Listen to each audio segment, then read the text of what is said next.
Nous sommes le 20 janvier, bienvenue dans le flash de 18 h sur RTI 1. Direction Londres pour ouvrir cette session de l'information. Le sommet Royaume-Uni-Afrique sur l'investissement s'y est ouvert ce matin. Sont présents sur place une dizaine de chefs d'État, dont le président Alassane Ouattara et des représentants d'organisations internationales. Il s'agit de la première rencontre au sommet entre le Royaume-Uni et 20 États africains. Après sa sortie de l'Union européenne, Londres veut nouer des partenariats dynamiques dans les domaines diplomatiques, économiques et commerciaux avec un continent dont le niveau de croissance est extraordinaire selon le Premier ministre anglais. Et Boris Johnson en a d'ailleurs discuté avec le président Alassane Ouattara. Lors de leur rencontre en marge du sommet, les deux personnalités ont parlé des investissements du Royaume-Uni en Côte d'Ivoire, notamment dans les domaines des mines et de l'énergie, et aussi des perspectives nouvelles qui s'offrent à eux. La chanteuse traditionnelle baoulé à la Thérèse ne montera plus sur scène. Elle est décédée à l'âge de 84 ans hier à Djekanou, dans le centre de la Côte d'Ivoire. Le président Alassane Ouattara a dit sa profonde tristesse. Dans un communiqué, il a exprimé toutes ses condoléances suite à la perte de cette icône de la culture ivoirienne. On parle du programme social du gouvernement. Un des points importants concerne l'eau potable. Et dans ce domaine, 14 grands projets structurants sont en cours de négociation pour un montant de 1 320 milliards de francs CFA.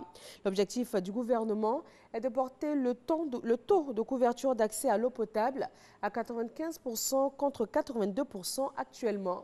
Lancine Bakayoko. Nous sommes des hommes de métier. Selon le ministre de l'Hydraulique, Laurent Tchagba, le chef de l'État a donné son accord pour la recherche des financements nécessaires à la réalisation de ce vaste chantier d'adduction d'eau potable. Ces projets sont entre autres l'alimentation de 200 sous-préfectures et de 155 sous-quartiers d'Abidjan. Je voudrais vous sensibiliser, vous tous qui êtes les responsables du ministère, à faire en sorte que ce projet puisse aller à son terme avec efficacité et célérité, car les populations attendent beaucoup de ce projet. De 2011 à 2019, l'État de Côte d'Ivoire a investi 581 milliards de francs CFA dans la fourniture d'eau aux populations. Au cours de l'année dernière, 35 châteaux d'eau ont été inaugurés dans plusieurs villes et localités semi-urbaines.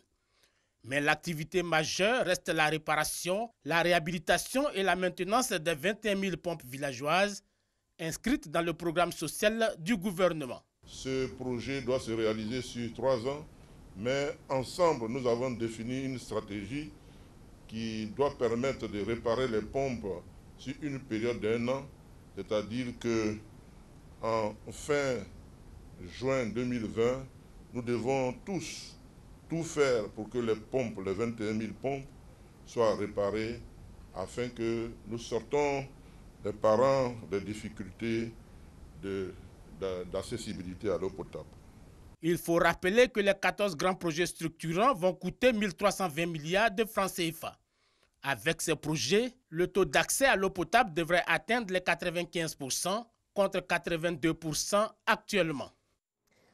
En République démocratique du Congo, le chef de l'État, Félix Tshisekedi, depuis Londres, s'est exprimé sur l'alliance politique nouée avec le camp de son prédécesseur Joseph Kabila, majoritaire à l'Assemblée nationale. Un temps offensif quand ces 12 derniers mois, le président Tshisekedi a connu des difficultés, notamment à voir ses décisions appliquées. Direction l'Angola avec cette suite inédite de documents confidentiels analysés par le Consortium international des journalistes d'investigation. 450 sociétés disséminées dans 41 pays, 715 000 fichiers confidentiels dévoilés, en particulier à partir du système d'un cabinet portugais.